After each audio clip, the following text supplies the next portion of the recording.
ขอสัพพะมงคลจงเกิดแก่พระบาทสมเด็จพระเจ้าอยู่หัวรัชกาลที่10วันนี้เป็นวันเฉลิมพระชนมพรรษาขอให้พระองค์ท่านมีพระชนมายุยิ่งยืนยาวนานพวกเราทั้งหลายในฐานะที่เราเป็นประชาชนเรามีสติสำนึกระลึกถึงคุณผู้มีพระคุณต่อแผ่นดินคือพระมหากษัตริย์พระมหากษัตริย์เปรียบเสมือนบิดามารดาของประชาชนประชาชนเปรียบเสมือนลูกของพระมหากษัตริย์ดังสมเด็จพระนเรศวรมหาราชกอบกู้เอกราชเพื่อให้ประชาชนของพระองค์ท่านได้ปลอดภัยในการมีชีวิตอยู่ได้ปลอดภัยและมั่นคงวันนี้เป็นวันเฉลิมพระชนมพรรษาพระบาทสมเด็จพระเจ้าอยู่หัวรัชกาลที่10ผู้ที่มีสติก็ระลึกถึงพากันนั่งสมาธิสวดมนต์ระลึกถึงพระองค์ท่านอธิษฐานให้พระองค์ท่านรัชกาลที่10ให้มีสุขภาพร่างกายแข็งแรงสมบูรณ์ขอพระองค์ท่านมีพระชนมายุยิ่งยืนยาวนานยิ่งขึ้นไปพวกเราทั้งหลายมีสติตื่นรู้ว่าสุขเป็นของนอกจิตสุขไม่ได้อยู่นอกสุขไม่อยู่ในจิตสุขเป็นของนอกจิตพวกเราต้องพิจารณาว่าสุขเป็นของนอกจิตมีสิ่งอื่นมากระทบมันจึงทำให้จิตนั้นเป็นสุขเป็นทุกข์เราจะเห็นว่าเวลาสุขมันไม่ได้นอนนิ่งอยู่ในจิตเราสุขเป็นของนอกจิตทุกข์ก็เป็นของนอกจิตสุขก็เป็นวสุขเวทนาทุกข์ก็เป็นทุกขเวทนาทั้งสิ้นทั้งสุขทั้งทุกข์เป็นของนอกจิตถ้าเราขาดสติเราก็จะไปเอาสุขกับทุกข์ไว้ในจิตถ้าเรามีสติเราก็พิจารณาสุขกับทุกข์เป็นของนอกจิตทั้งสิ้นเราพิจารณาเรามาฝึกจิตเรามาอบรมจิตก็เพื่อให้จิตเรานั้นมั่นคงสุขเวทนาเกิดขึ้นเราก็ไม่ต้อนรับทุกขเวทนาเกิดขึ้นเราก็ไม่ต้อนรับมันสุขเกิดเราก็ไม่ต้อนรับทุกข์เกิดเราก็ไม่ต้อนรับมันเมื่อเราไม่ต้อนรับมันก็ไม่มีสุขไม่มีทุกข์เมื่อไม่มีสุขไม่มีทุกข์จิตมันก็ว่างจิตมันก็สบายพวกเราต้องพิจารณาว่าสุขเป็นของนอกจิตทุกข์เป็นของนอกจิตเราพิจารณาสุขไม่ได้เกิดตามเรามาทุกข์ก็ไม่ได้เกิดตามเรามาสุขก็ไม่ได้เกิดตามเราทุกข์ก็ไม่ได้เกิดตามเรามาเราพิจารณาด้วยความเป็นจริงเหมือนทารกแรกเกิดมันไม่รู้หรอกว่าสุขมันไม่รู้หรอกว่าทุกข์สุขกับทุกข์มันไม่ได้เกิดขึ้นที่จิตมันเกิดของเป็นของนอกจิตมากระทบกับเรามีความรู้สึกไปตอบสนองความรู้สึกมันก็เป็นสุขเป็นทุกข์เกิดขึ้นเมื่อเรามาฝึกจิตเราก็จะมาละความรู้สึกมาดับความรู้สึกมาหยุดความรู้สึกทั้งสุขและทุกข์ไม่ให้มันเกิดขึ้นเรามีสติเข้มแข็งเราก็จะเหมือนได้ยามเฝ้าบริษัทที่ดีบุคคลภายนอกไม่สามารถจะเข้ามาพื้นที่ต้องห้ามได้ แต่พวกเราทั้งหลายเรามีสติที่เข้มแข็งก็เหมือนพนักงานบริษัทเฝ้าบริษัทจะปกป้องคุ้มครองรักษาทรัพย์สมบัติของบริษัทนั้นได้เช่นเดียวกับจิตที่มั่นคงจิตนั้นก็จะปกป้องกายของเรา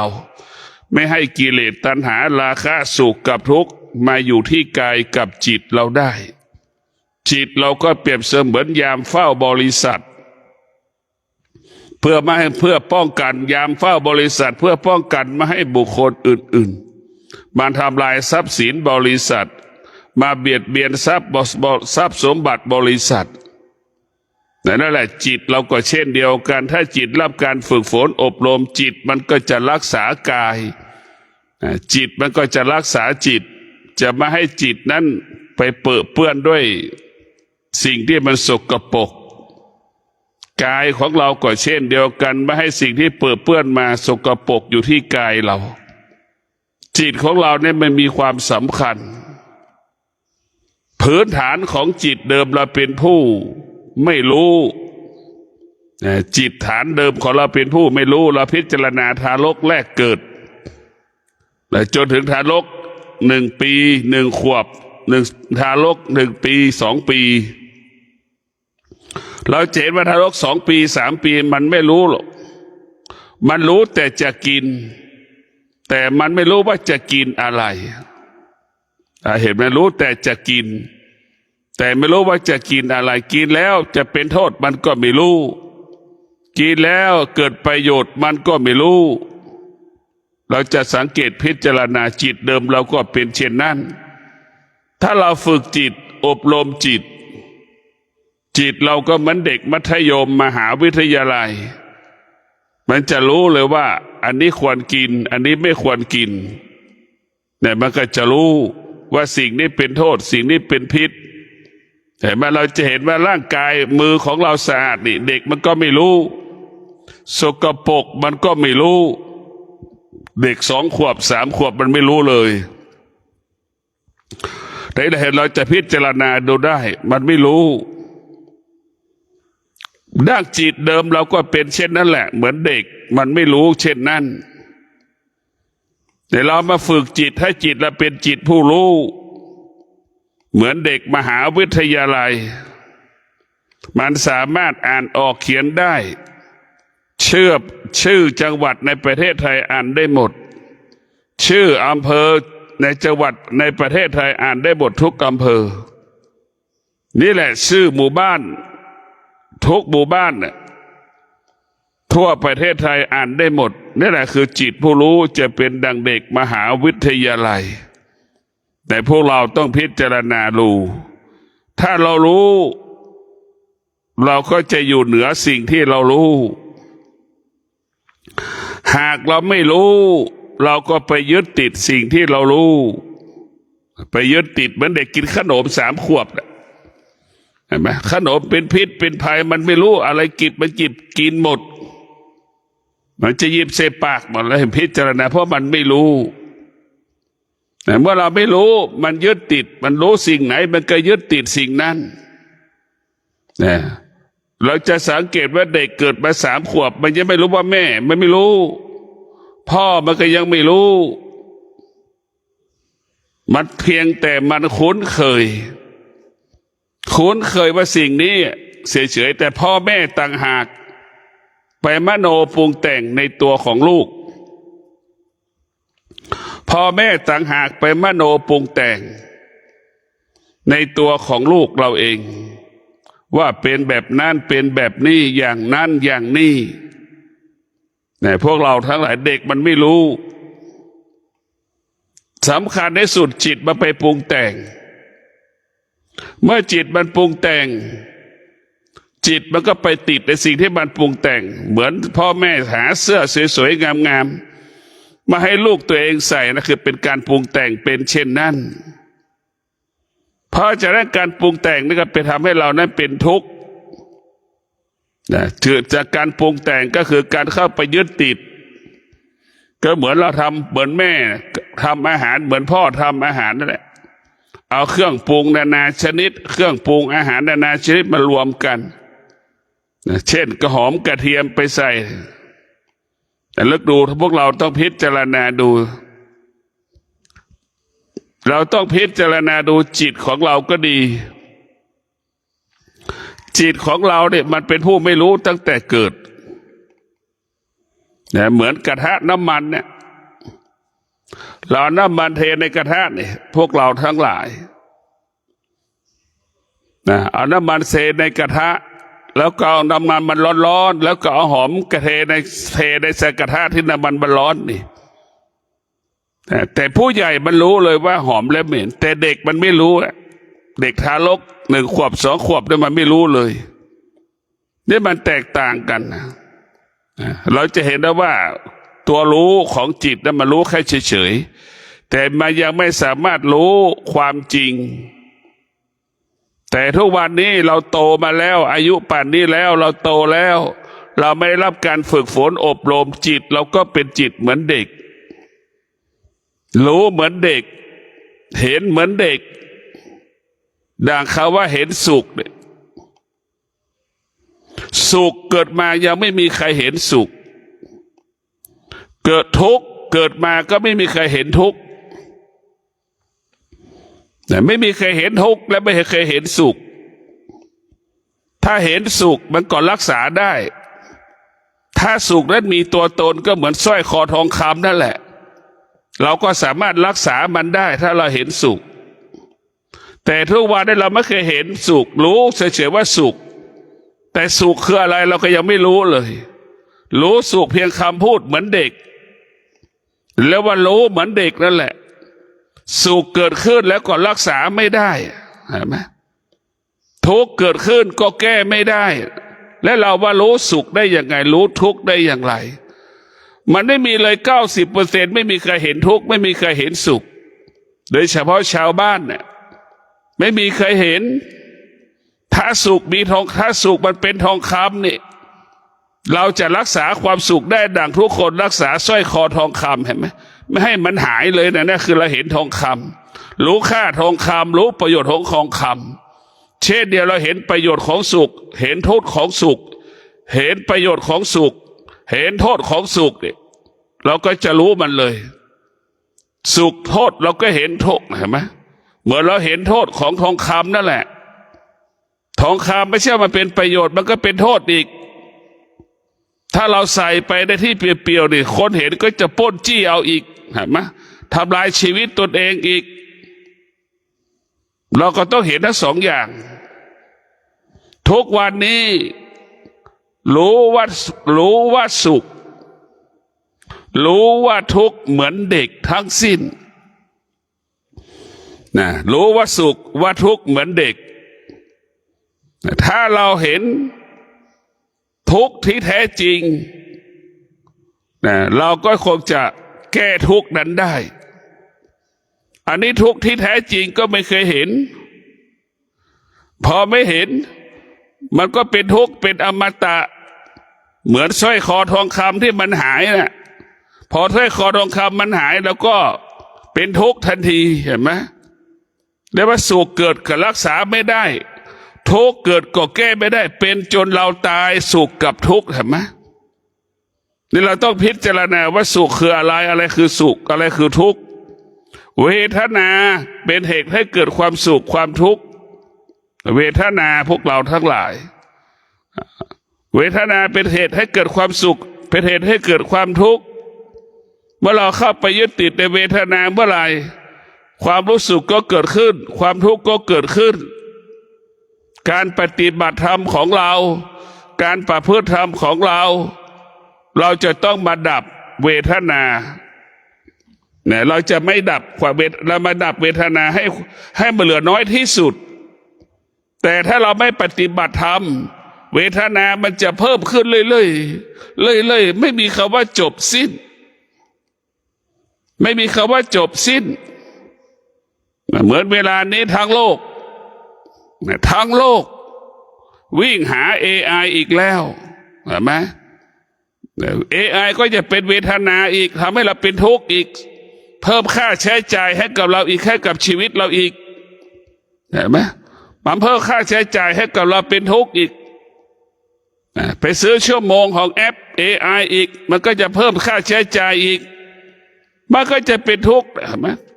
ทุกข์อยู่ในสุขสุขอยู่ในทุกข์เห็นไหมสุขมันผ่านไปเสร็จทุกข์ก็ปรากฏทุกข์ผ่านไปสุขก็ปรากฏนี่แหละชีวิตเราอยู่ภายใต้สุขเวทนาทุกขเวทนาชีวิตเราจึงไม่หลุดพ้นถ้าเราหลุดพ้นนี่เมื่อไหร่แล้วจิตและกายเราจะสบายจิตเราสบายกายเราถึงจะสบายถ้าเรายังอยู่ใต้อำนาจสิ่งที่เรารู้ก็คือสุขเวทนาทุกขเวทนาเราก็เป็นอย่างนี้เหมือนบรรพชนของเราผู้เฒ่าผู้แก่อายุ70 80 90ก็ยังเป็นอย่างนี้อยู่สุขเวทนาทุกขเวทนาเป็นแบบนี้อย่างนี้อยู่เป็นแบบนี้เป็นอย่างนี้อยู่แต่พวกเราต้องพิจารณาว่าอยู่มันก็เหมือนเด็กนั่นแหละไม่ให้ขนมเด็กไม่ได้ให้ขนมกินพ่อแม่ญาติพี่น้องไม่ให้ขนมกินเด็กก็เกิดอาการร้องไห้เสียใจเท่ากับทุกขเวทนาเด็กขอขนมญาติพี่น้องพ่อแม่เอาขนมให้เด็กกินมันก็เป็นสุขเวทนาอันนี้แหละผู้ใหญ่ผู้เฒ่าผู้แก่ที่อายุ70 80 90ก็เป็นเช่นกันลูกหลานไปเยี่ยมก็ดีใจใช่ไหมเป็นสุขเวทนาลูกหลานไม่ไปเยี่ยมก็ทุกขเวทนาเกิดเพราะฉะนั้นเราแก่แล้วขาดปัญญาแก่แล้วขาดปัญญามันก็แก่เหมือนเด็กเหมือนเด็กไม่ได้กินขนมนั่นแหละเพราะฉะนั้นคนแก่กับคนเด็กก็เหมือนกันไม่แตกต่างกันแต่เราเข้าใจว่ามันเหมือนกันแต่ถ้าเราเอาสุขเวทนาไปจับแล้วทุกขเวทนาไปจับแล้วเด็กกับคนแก่เหมือนกันเพราะคนแก่ไม่ได้ฝึกจิตเมื่อไม่ได้ฝึกจิตเด็กคนแก่ก็เหมือนเด็กเด็กไม่ได้ฝึกจิตคนเด็กก็เหมือนคนแก่อย่างเดียวกันเสมอเหมือนกันถ้าเด็กฝึกจิตเด็กฝึกจิตเด็กคนนั้นก็จะอยู่เหนือสุขเวทนาอยู่เหนือทุกขเวทนาสุขเกิดก็ไม่ตอบสนองทุกเกิดก็ไม่เกิดอาการไม่เกิดอาการไม่สำแดงอาการคนแก่ที่มีธรรมะคนแก่ที่ปราศจากสุขเวทนาทุกเวทนาคนแก่ก็จะพึ่งพาตนเองตนแลเป็นที่พึ่งแห่งตนจะไม่คิดถึงลูกหลานจะไม่คิดถึงลูกหลานจะมาหาไม่มาหาก็ตนแลเป็นที่พึ่งแห่งตนแก่ด้วยปัญญาจึงรู้ว่าตนแลเป็นที่พึ่งแห่งตนลูกหลานจะอยู่เราก็แก่ลูกหลานไม่อยู่เราก็แก่ไม่สามารถมาหยุดยั้งความแก่ความเจ็บความตายได้ลูกนี่คือคนแก่ที่มีปัญญาลูกหลานอยู่เราก็แก่ลูกหลานไม่อยู่เราก็แก่มันแก่ทั้งสองอย่างจะอยู่ก็แก่ไม่อยู่ก็แก่เพราะฉะนั้นจึงไม่ยึดติดในลูกในหลานเมื่อไม่ยึดติดในลูกในหลานจึงทำให้เรานั้นจิตเราเป็นอิสระจะเจ็บจะป่วยก็ได้ตัวเราเองจะแก่จะตายก็ได้ตัวเราเองไม่ต้องไปคิดถึงคนนั้นเราไม่ต้องคิดถึงคนนี้คนส่วนมากมีอุปทานเข้าไปยึดติดมีความรู้สึกก็คือมีเวทนาและเอาอุปทานไปติดเวทนาเปรียบเสมือนหนูอุปทานก็เปรียบเสมือนกาวเหมือนหนูติดกาวนั่นแหละเราไปยึดติดดังพ่อแม่สามีภรรยาลูกไปยึดติดเมื่อไปยึดติดแล้วมันจึงทำให้คนแต่ละคนเป็นทุกข์มันลูกบางคนป่านนี้ยังไม่ยอมเข้าบ้านเนี่ยแม่ก็เป็นทุกข์นอนไม่หลับทั้งคืนสามีบางคนยังไม่คือเข้าบ้านวันนี้ภรรยาก็เป็นทุกข์นอนไม่หลับทั้งคืนผู้เป็นภรรยาผู้เป็นสามีบางคนยังนอนไม่หลับนั่งรอภรรยายังไม่กลับบ้านก็เป็นทุกข์เห็นไหมนี่แหละพวกเราทั้งหลายต้องพิจารณาทั้งพ่อทั้งแม่สามีภรรยาลูกเนี่ยเป็นสิ่งที่ควบคุมไม่ได้ถ้าเราไม่ได้ฝึกจิตเราก็จะตกอยู่ภายใต้อำนาจของผู้เป็นสามีผู้เป็นภรรยาผู้เป็นลูกเราจะตกอยู่ใต้อำนาจสิ่งเหล่านี้ เนี่ยเราจะตกอยู่ใต้อำนาจสิ่งเหล่านี้ตลอดเวลาพวกเราต้องพิจารณาว่าสิ่งเหล่านี้สิ่งเหล่านี้เป็นสิ่งที่ไม่เที่ยงเนี่ยพ่อแม่สามีภรรยาลูกเนี่ยกำกับไม่ได้กำหนดไม่ได้ควบคุมไม่ได้เนี่ยถ้าเราพิจารณาว่าเป็นสิ่งเหล่านี้กำกับไม่ได้กำหนดไม่ได้ควบคุมไม่ได้เมื่อเรารู้แล้วเราก็เป็นละมันวางมันปล่อยมันไปเหมือนท่อนไม้ไหลในตามกระแสน้ำให้เราพิจารณาดูแค่นั้นแหละพอน้ำมันลดท่อนไม้มันก็อยู่บนหินบนดินบนทรายนั่นแหละเราก็ให้เราเข้าใจเช่นนั้นถ้าเรามีสติเราก็หยุดยั้งความรู้สึกเราได้ไอ้ความรู้สึกมันก็จะหายไปเองเหมือนน้ำในถ้วยเหมือนน้ำในหนองเหมือนน้ำในคลองนั่นแหละมันก็แห้งไปเองโดยอัตโนมัติทุกอย่างมันอยู่ภายใต้การเปลี่ยนแปลงถ้าเราฝึกจิตเราถึงจะรู้ถ้าเราไม่ฝึกจิตเราจะเป็นผู้ไม่รู้การฝึกจิตก็คือการหยุดการรับรู้ทุกชนิดหยุดการรับรู้ไม่ตอบสนองการรับรู้ทุกมิติคนที่ไม่ได้ฝึกจิตก็จะสร้างความรู้สึกจะแสวงหาความรู้สึกสร้างความรู้สึกนะมะเหมือนเราแต่งตัวนะเสื้อตัวแล้วตัวเล่าก็ซื้อมาอีกเขาผลิตเสื้อตัวแล้วตัวเล่าก็ซื้ออีกผลิตรองเท้าก็ซื้ออีกนั่นแหละคือเราไม่ได้ฝึกจิตไปตอบสนองความรู้สึกวันหนึ่งความรู้สึกเหล่านั้นก็เป็นกาวเราก็มโนติดกาวออกไม่ได้เหมือนเจ็บป่วยเหมือนคนเป็นเจ็บป่วยเป็นโรคมะเร็ง3 เดือนตายแล้วเพราะเรามีความรู้สึกมากเมื่อเรามีความรู้สึกมากมันก็ทำลายความรู้สึกของตนเองความลายชีวิตตัวเองแต่พวกเราเห็นว่าคนรู้ว่าเป็นโรคมะเร็ง3 เดือนก็ตายมีจำนวนมากเพราะเราอยู่ภายใต้ความรู้สึกของตนเองแต่ผู้ที่มาปฏิบัติธรรมเราจงรับรู้ว่าเราจะมางดหรือมาละความรู้สึกให้มันเหลือน้อยที่สุดเราจะมีสติอยู่กับลมหายใจเห็นไหมการที่เรามีสติอยู่ลมหายใจเข้าเรามีสติรู้สึกลมหายใจออกนั่นแหละไม่ให้แค่มีความรู้สึกเรื่องอื่นๆเลยไม่ให้เราคิดเรื่องอื่นๆเลยสุขมันก็ไม่มีทุกข์มันก็ไม่มีเมื่อเรามีจิตที่เมื่อเรามีจิตเราสมบูรณ์เนี่ยเมื่อเรามีสติสมบูรณ์มีสมาธิสมบูรณ์สุขมันไม่มีทุกข์มันไม่มีนี่แหละทุกเราเห็นได้ว่าเรานั่งสมาธิเพื่อให้เรางดการรับรู้ไม่ให้เรารับรู้มากแต่ถ้าเราไม่มานั่งสมาธิเราสารพัดคิดสารพัดคิดอย่างนั้นอย่างนี้อย่างนี้อย่างนั้นไม่มีคำว่าจบสิ้นแต่ความคิดพาเราเป็นทุกข์หรือความคิดเป็นเหตุให้เกิดความทุกข์พวกเราต้องพิจารณาความคิดก็เกิดจากตาไปเห็นรูปมันก็คิดแล้วความคิดก็เกิดจากหูเห็นไหมไปรับรู้เกิดความคิดแล้วจมูกสัมผัสกับกลิ่นก็เป็นเกิดความคิดแล้วความสุขก็เป็นเช่นนั้นความทุกข์ก็เป็นเช่นนั้นแหละมันก็เกิดจากอายตนะเป็นทางผ่านเป็นทางผ่านไปเหตุให้เกิดสุขกับทุกข์พวกเราต้องพิจารณาว่าเรามาฝึกก็คือฝึกตาหูจมูกลิ้นกายใจของเราเนี่ยเราจะเป็นคนมาฝึกตาเราจะมาฝึกตาของเรานี่ให้ตาของเรานี่ไม่ตอบสนองสิ่งที่มันรู้มาฝึกหูของเราไม่ตอบสนองสิ่งที่มันไม่รู้นี่ไม่ให้มันตอบสนองสิ่งที่มันรู้มาฝึกจมูกไม่ให้มันตอบสนองสิ่งที่มันรู้ดังเฉพาะเช้านี้เราจะกินข้าว9:30เราจะกินข้าวอย่างเงี้ยเราจะกินข้าวเราจะฉันข้าวเราก็จะไม่ตอบสนองกินว่าไม่อร่อยแล้วจะไม่กินจะไม่ให้เกิดขึ้นเนี่ยเราจะไม่มีให้มันไม่เราไม่ตอบสนองสิ่งที่เรารู้เนี่ยเราจะไม่ตอบสนองมัน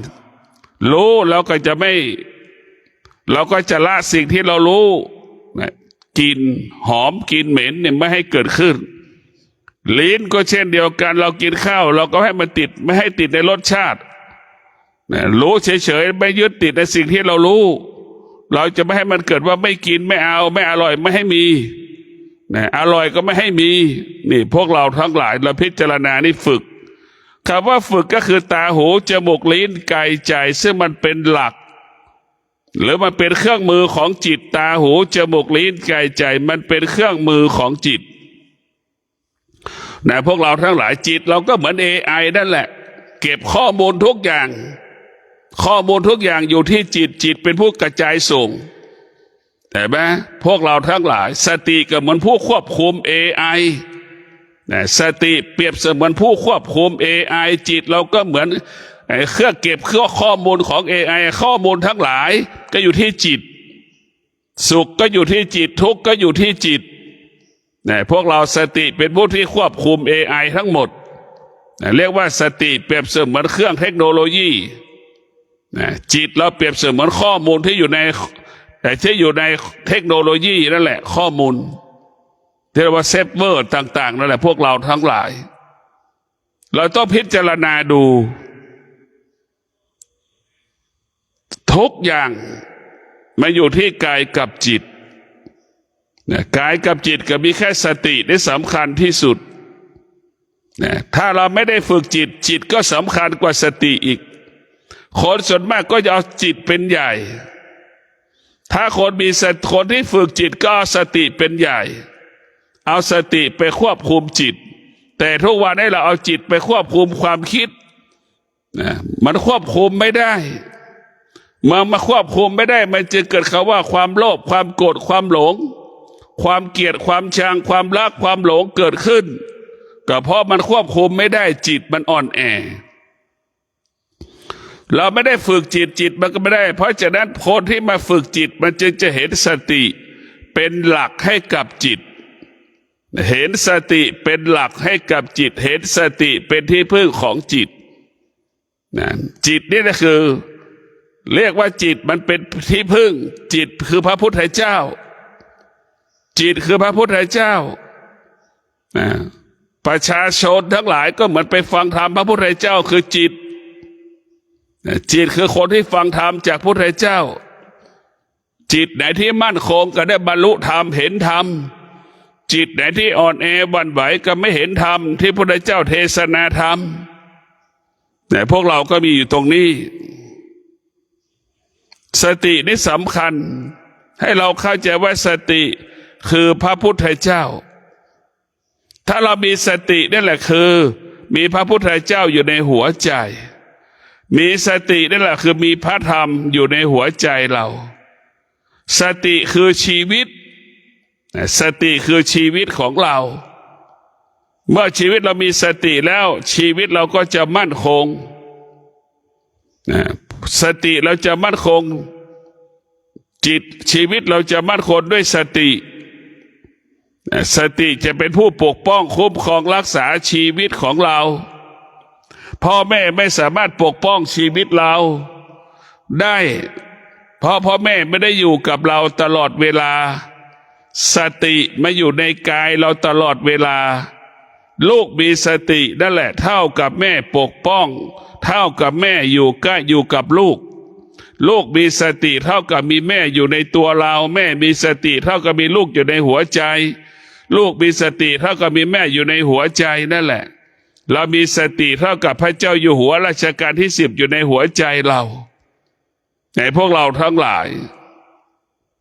ทุกอย่างอยู่ที่สติสติจึงเป็นหลักให้กับชีวิตสติเป็นหลักให้กับชีวิตของเราเวลานี้คนในชาติของเราขาดสติเมื่อเวลานี้คนในชาติเราขาดสติประเทศชาติเราถึงอ่อนแอประเทศชาติเราเวลานี้เหมือนคนป่วยเหมือนคนป่วยมันลำบากนะคำว่าเศรษฐกิจมันลำบากประชาชนอดอยากลำบากกันหมดเพราะฉะนั้นพวกเราทั้งหลายต้องกลับมาช่วยเหลือตัวเองตนแลเป็นที่พึ่งแห่งตน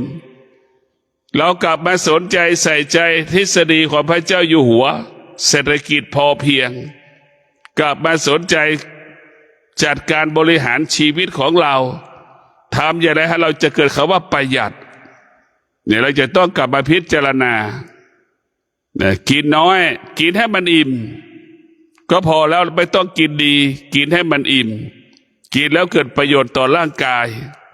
เราไม่ต้องกินดีอยู่ดีเหมือนเดิมเหมือนเก่าเรียกว่าผู้ที่ฝึกจิตหรือผู้ที่มีปัญญาจะเท่าทันการเปลี่ยนแปลง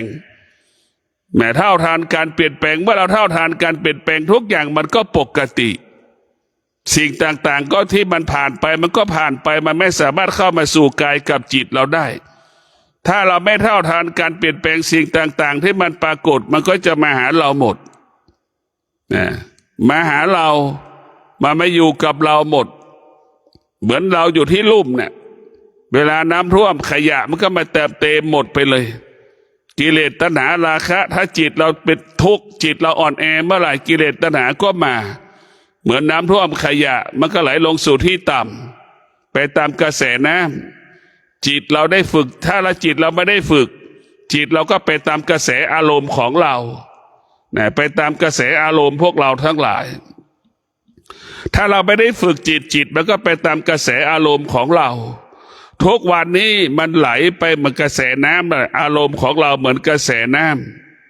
ำมันก็เป็นไปตามนั่นแหละ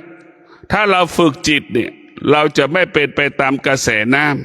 ำเราจะพิจารณาดูกระแสอารมณ์เหมือนกระแสน้ำมันไหลลงสู่ที่ต่ำจิตเราก็ไปสู่ที่ต่ำสติจะเป็นอยู่ที่สูงสติเป็นของสูงจิตเป็นของต่ำเป็นชั่วได้เป็นดีได้แต่สตินั้นจะเป็นของสูงเป็นสูงก็คือดีเป็นอมตะเป็นสีขาวอมตะแต่จิตของเรานั้นเป็นสีได้แดงได้ขาวได้เป็นสีดำสีเทาได้มันจะเกิดคำว่าทุนเทาคนเทานั่นแหละพวกเราทั้งหลายมันจะเกิดสิ่งเหล่านี้ขึ้นในสังคมเราก็เพราะเราไม่ได้ฝึกจิต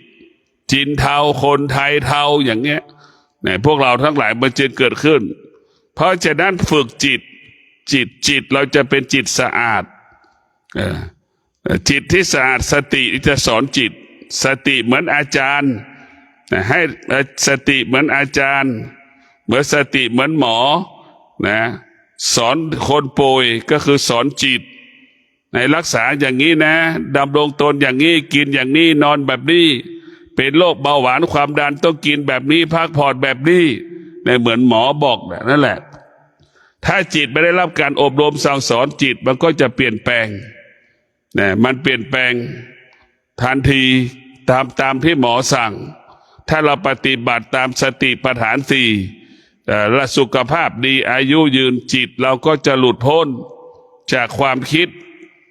จิตเราก็จะหลุดพ้นจากอารมณ์ของตนเองและอารมณ์ของบุคคลอื่นๆให้เราได้พิจารณาทุกวันพวกเราต้องจงรับรู้ว่าสุขเป็นของนอกจิตสุขมันไม่ได้เกิดนิ่งนอนมาตั้งแต่เราเกิดเราพิจารณาดูมันเกิดจากไหนก็เกิดจากหูเกิดจากตาเกิดจากภายนอกมากระทบแล้วเข้าสู่ภายในของเราแต่เราต้องพิจารณาเราเห็นว่าคนตายมันไม่รู้สึกเลยนะไหมสุขไม่มีทุกข์ไม่มีคนตายเราฝึกจิตเราให้จิตเหมือนจิตคนตายเรามาฝึกกายเราให้กายเราเหมือนคนตายเห็นว่าอาการของคนตายเป็นอย่างไรเราพิจารณาดูนั่นคืออาการของคนตายเรามาฝึกจิตเรามาฝึกกายของเราให้เป็นลักษณะนั้นให้นิ่งให้สงบปราศจากเห็นไหมแต่เวลานี้เราชีวิตเราเหมือนคนป่วยหนักนะแล้วก็รู้สึกตัวนะกลัวตายกลัวตายห่วงสมบัติห่วงเมียห่วงลูกห่วงสารพัดห่วงกิจการบริษัทเห็นไหมนี่แหละคือเรากระทำเป็นเราเป็นทุกข์นี่คือเป็นห่วงเพราะเรามีเวทนาและมีอุปทานแล้วมันก็จะรู้สึกและเราจะต้องแก้ไขกายกับจิตของเรานี่ให้ได้กายก็ส่วนหนึ่งจิตก็ส่วนหนึ่งให้เราพิจารณา นะกายก็ส่วนหนึ่งจิตก็ส่วนหนึ่งนะเราก็ต้องแยกให้ได้เห็นไหมเราจะเห็นได้ว่ามะละกอน่ะมันสุกแล้วจนเน่าอ่ะลูกมะละกอเปรียบเสมือนร่างกายที่เราตายในร่างกายที่เราตายเม็ดมะละกอเปรียบเสมือนจิตมันไม่ตายจิตเราไม่ตายเนี่ยพอเราพิจารณาดูร่างกายเราเหมือนลูกมะละกอจิตของเราเหมือนเมล็ดมะละกอเราไปปลูกต่อได้อีกเห็นไหมจิตเราเป็นเช่นนั้นร่างกายคือต่างหากจิตเราก็ต่างหากอีกหรือเราเรียกว่าจิตหรือเราจะเรียกว่าจิตก็ได้จิตคือเชื้อเซลล์ของเมล็ดมะละกออีกเม็ดมะละกอดำๆนะอาจจะเป็นกายของเราก็ได้เราจะมองเขาลึกไปอีกนิดหนึ่งเซลล์ต่างๆได้เป็นจิตลูกเม็ดมะละกอเล็กๆที่ดำๆอาจจะเป็นกายของเราอย่างนี้เราก็พิจารณาได้จะหรือเราจะมองว่าร่างลูกมะละกอโตๆสีเหลืองๆสีส้มๆที่เรากินทุกวันเนี่ยนั่นแหละคือลูกมะละกายของเราเปรียบเสมือนลูกมะละกอจิตของเราเหมือนเม็ดมะละกอมันแตกต่างกันไม่คนละส่วนร่างกายมันเสื่อมไปจิตมันก็คงอยู่เราจะเห็นนะบางคนที่เคยเกิดมาแล้วฝึกจิตแล้วก็เห็นประโยชน์ของจิตฝึกบางคนเกิดมามันก็จะแสวงหาการนั่งสมาธิโดยไม่ต้องให้ใครมาบอกมาสอนมันจะชอบใจถูกใจตั้งแต่เกิดนั่นแหละคือจิตที่ฝึกมาแล้วในอดีตจะเป็นเช่นนั้นคนที่เกิดมาแล้วไม่เคยฝึกจิตพวกเราทั้งหลายมันก็ไม่เคยจะแสวงหาความสงบมันก็จะอยู่กับความวุ่นวายมันไม่เคยเห็นประโยชน์ของสมาธิไม่เคยเห็นประโยชน์ของธรรมะนี่มันจะไม่เห็นมันก็จะเห็นสิ่งที่มันเป็นความสุขกับความทุกข์รู้สุขกับทุกข์รู้มันเด็กที่ว่ามันก็ไม่เคยเห็นสุขมันก็ไม่เคยเห็นทุกข์เอาความรู้สึกมาเป็นสุขเอาความรู้สึกมาเป็นทุกข์มันก็เป็นอย่างนี้จนตั้งแต่เกิดจนตายพวกเราต้องพิจารณาว่าสติสำคัญสตินี่สำคัญสตินี่แหละจะเปรียบเสมือนหมอที่จะรักษากายเราจะรักษากายเราให้หายเจ็บหายป่วยได้พวกเราต้องพิจารณาดูว่ากายของเราก็ส่วนหนึ่งกายเราจะไปหลงในกายเราไปหลงในรูปแหละเห็นไหมเมื่อเราหลงในรูปมันก็มีความรู้สึกสารพัดความรู้สึกหลงในเสียงก็มีความรู้สึกสารพัดความรู้สึกนี่คือเราไปหลงมันพระพุทธเจ้าให้เราพิจารณาเห็นกายในกายกายนอกกับกายในมันต่างกันอย่างไรเรากลับเข้าไปดูในร่างกายแค่เราถอดเสื้อผ้าก็พอแล้วคือกายนอกเราแต่เราถอดเสื้อผ้านะมันน่าดูไหมร่างกายเราน่าดูตรงไหนแม้กระทั่งเราเองยังรังเกียจร่างกายของตนเองเลยขยะขยงร่างกายของตนเองเลยเราพิจารณาดูนี่ทุกคนเหมือนกันหมดขยะขยงร่างกายของตนเองแต่เราพิจารณาดูไปลึกๆเห็นไหมถ้าเราไม่มีผิวหนังเนี่ยที่หุ้มห่อผิวหนังที่มันหุ้มร่างกายเรานี่ถ้าไม่มีผิวหนังแล้วจะเกิดอะไรขึ้นอีกเราพิจารณาดูดูอีกเนื้อเมื่อไม่มีผิวหนังน้ำไหลมันจะออกน้ำมูกน้ำเหลืองน้ำหนองมันจะออกไปอีกเนื้อมันจะเปื่อยจะหลุดอีกเส้นเอ็นจะหลุดอีกจนเนื้อไม่มีกระดูกไม่มีเนื้อกระดูกไม่มีเส้นเอ็นอีกกระดูกปราศจากน้ำเน่าน้ำหนองอีกเราก็จะเห็นไปเรื่อยๆมองลึกเข้าไปและเห็นกายในกายเป็นของเน่าของเหม็นเป็นของไม่เที่ยงเป็นสิ่งสกปรกแต่เราเข้าใจว่าร่างกายของเราเป็นอาหารรสชาติชั้นหนึ่งของโลกเข้าใจว่าร่างกายของเราเป็นดั่งอัญมณีชั้นหนึ่งของโลกเพราะฉะนั้นพวกเราทั้งหลายที่เราดูจริงลึกแล้วร่างกายของเรานี่แหละเป็นสิ่งที่น่ากลัวที่สุดโดยเฉพาะผิวหนังที่มันบางๆเนี่ย มันฆ่าคนทุกวันทำลายคนทุกวันเพราะคนเป็นหลงในรูปก็คือหลงผิวหนังของคนทุกคนนะถ้าเราไปดูน้ำร้อนลวกไฟไหม้เห็นไหม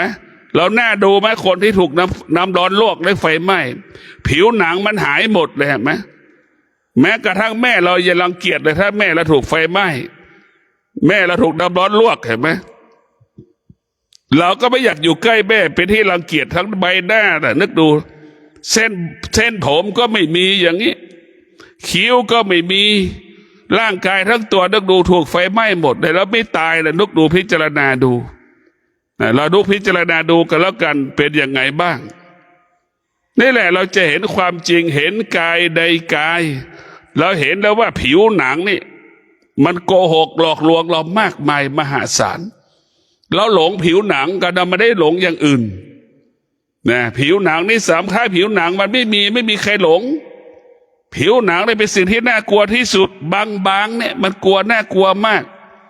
กิเลสตัณหาราคะก็เกิดจากผิวหนังนี่แหละบางความอยากสารพัดความอยากทั้งเวทนาอุปาทานก็เกิดจากผิวหนังบางนี่แหละเนี่ยมันทำให้มันปิดนิดเดียวนั้นเราหลงมันหมดแล้วนะเราจะเห็นว่าผู้หญิงที่ไม่มีบาดแผลไม่ใบหน้าไม่มีใครพูดไม่คุยเห็นไหมผู้ชายก็เช่นเดียวกันเป็นที่รังเกียจของคนอื่นหมดแค่มีปานดำๆอยู่เต็มใบหน้านะก็ไม่อยากไม่มีใครอยากพูดอยากคุยด้วยแล้วนี่แหละพวกเราทั้งหลายผิวหนังบางๆนี่น่ากลัวที่สุดแต่เราคนกับดงผิวหนังไม่เห็นว่าผิวหนังบางๆนั้นเป็นโทษต่อชีวิตมีกี่คนคิดได้มันไม่มีเลยมีผู้ปฏิบัติเท่านั้นถึงจะรู้ว่าผิวหนังบางๆนี่เป็นโทษเป็นพิษเป็นภัยต่อชีวิตของเราแต่แม้สามีที่มันแตกแยกอย่าล้างก็เพราะผิวหนังบางๆนี่แหละครอบครัวที่มันแตกแยกอย่าล้างกันผู้ชายไปมีผู้หญิงผู้หญิงไปมีผู้ชายก็เพราะผิวหนังบางๆนี่แหละมันเป็นหลงผิวหนังบางๆทั้งสิ้นนะพวกเราทั้งหลายถ้าหญิงชายคนไหนถูกน้ำร้อนลวกถูกไฟไหม้เนี่ยมันไม่มีทางจะไปหากันได้ไม่มีทางจะไปต้อนรับใครไม่มีใครต้อนรับใคร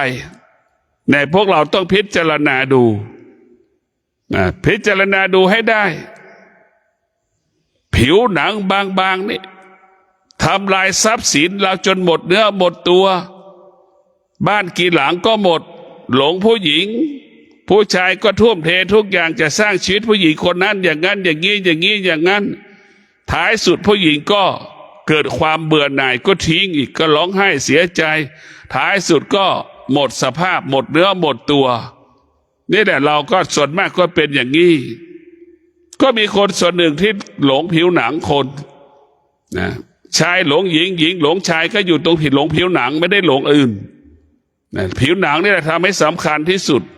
เป็นสิ่งที่น่ากลัวที่สุดก็คือผิวหนังมันเป็นหลอกเราได้เนี่ยพวกเราจะต้องพิจารณามีสติ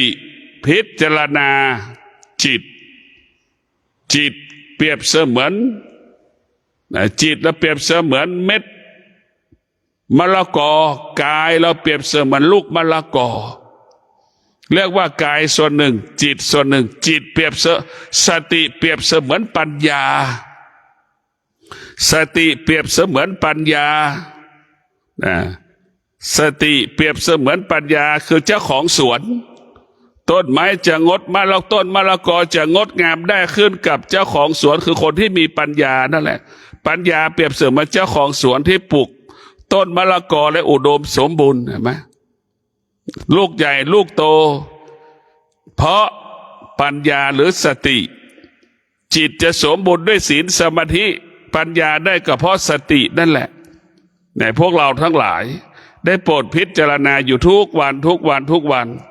ชีวิตของเราอยู่ภายใต้อำนาจสุขเวทนาทุกขเวทนาทุกลมหายใจเรามีสติที่จะหยุดสุขเวทนาเรามีสติจะมาหยุดทุกขเวทนาคือมาหยุดสุขมาหยุดทุกข์ไม่ให้สุขมันเกิดไม่ให้ทุกข์มันเกิดเราจะอยู่เหนือสุขจะอยู่เหนือทุกข์เราจะไม่ต้อนรับสุขกับทุกข์ มันก็สุขทุกข์ก็ไม่อยู่กับเราไม่มาอยู่กับเรามาเหมือนสุขกับทุกข์เปรียบเสมือนไก่เหมือนเปรียบเสมือนหมาเราไม่เอาข้าวให้หมากินไม่เอาข้าวให้ไก่กินสุขกับทุกข์มันก็ไม่มาหมากับไก่มันก็ไม่มาเมื่อเราเท่าทานสุขกับทุกข์เหมือนเราไล่หมากับไก่นะหมามาไก่มาเราก็ไล่มันไปที่สุดสุขกับทุกข์ก็ไม่มาเพราะเราไม่ต้อนรับมันเราก็ไล่มันอีกสุขทุกข์มันก็ไม่เกิดเมื่อเราไล่หมาไล่ไก่ที่สุดไก่กับหมาก็ไม่มาเช่นนั้นขอให้เราพิจารณาว่าสติสำคัญที่สุดเป็นผู้รักษาจิตเราต้องอาศัยสติพึ่งพาสติให้สติเป็นหลักให้กับจิต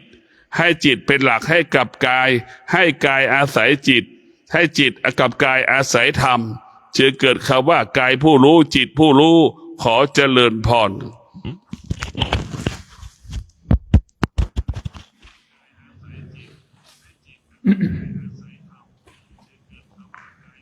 อิตังทานากัมมังนิพพานัง